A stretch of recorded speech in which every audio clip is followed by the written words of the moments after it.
great tips. Thank you. Yes, I'm dying to hear now. Let's Okay, I mean, it's not rocket science, this bit, but I just thought it is something that drives new puppy owners bonkers. And I think you can't talk about feeding a pup without also mentioning toileting. So again, not rocket science. I just recommend getting the puppy outside really soon after eating so that he can do his business. It's quite a natural bodily function for a puppy at that age to eat and then want to pee or poop. So absolutely make sure that you're ready to get them out. Also, I used to set an alarm on my phone every so often so that I could get on with life, but my phone alarm would ping and I would take the pup out and show him, or even a rescue. A brilliant tip. Yeah, I did it with Ludo.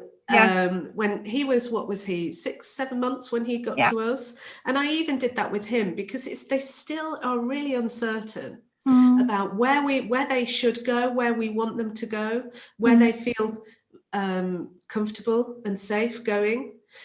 So just regularly guide them to where it is that you would like them to pee and poo. Try not to be too desperate and too rushed. Come on, wee-wees, come on, wee-wees, I'm cold, wee-wees, come on. I'm sure we've all been there and done that at some point, but what we're sort of inadvertently expressing there is a bit of stress and a bit of anxiety. We need so much patience for puppies. And actually all we need to take, has Rebecca popped off just briefly? I'm sure she'll come on. Hopefully she'll be back. This might be signal. She will. All we need to do is take inspiration from dogs in their natural habitat. They're the most patient and tolerant parents you're likely to see in the natural world. So lots of patience. I actually really recommend that we get really wrapped up, put our warmest coats on, even take a cup of tea out every time. So that you can just be in the garden with the pup, giving him just confidence that you're there, you're not going to go anywhere, that he's safe, and it's actually toilet time. Make it There relaxing. Are so many examples. Exactly. Because that relaxing is the word, because the moment there's anxiety, the pup gets worried. And there are so many examples of pups who go outside really regularly to do wee-wees. They can't go. But they can't go. They don't feel safe enough. Remember that the position of toileting and the act of toileting means a squat, and they will be mid bodily function. So actually thinking about it from a very natural perspective, they are totally vulnerable for a few seconds. And they know that. And so sometimes they don't feel like they can allow themselves to be that vulnerable. They might think they might feel like they haven't sussed out whether there's going to be threats.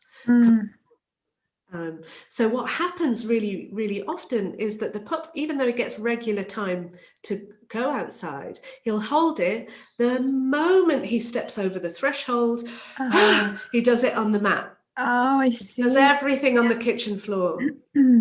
And that makes total sense. So it's like giving them the opportunity to go in a relaxed environment, as well as, I guess it's probably a different topic now, but giving the opportunity for them to go, as opposed to, leaving it too long, not setting that time, and then begging you to let them out the back door or whatever it may be, because...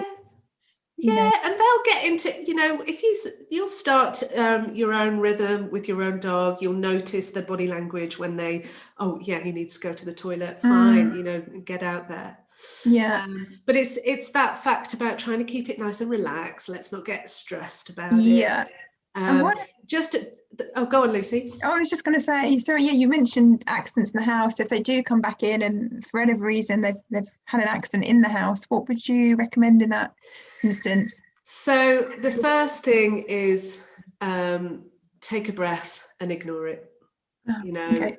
there's nothing to be gained from getting stressed about it or telling them off or, you know, pointing at it and showing them this is really bad. Have 100% confidence. It's gonna work out. Okay. Dogs prefer to toilet out of the home. They really do. It's just that most of the accidents, to begin with, it's just puppy and bladder weakness and just being a bit kind of overwhelmed with this scenario. If it lasts, then we need to talk about levels of anxiety and what we can do in our lives to show them that they don't need to be so anxious about these things. Okay. I would just say to all puppy owners, just trust. It's gonna be fine. It will be totally fine. This is just a point in time. We rehomed a 10-year-old a few years ago, and just I thought this might be interesting, is to begin with, for a few weeks before he did a poop outside, he would walk in a circle and he would do a handful of circles, and on each circle he would woof. So he'd walk, woof, walk, woof. And he would do that until he felt comfortable enough that he'd scared off the threats. He'd said, I'm here, you know, anything go away.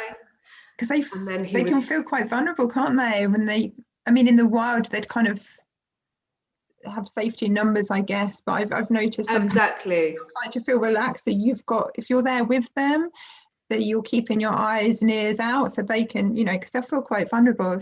Yeah, it is. It's a vulnerability thing.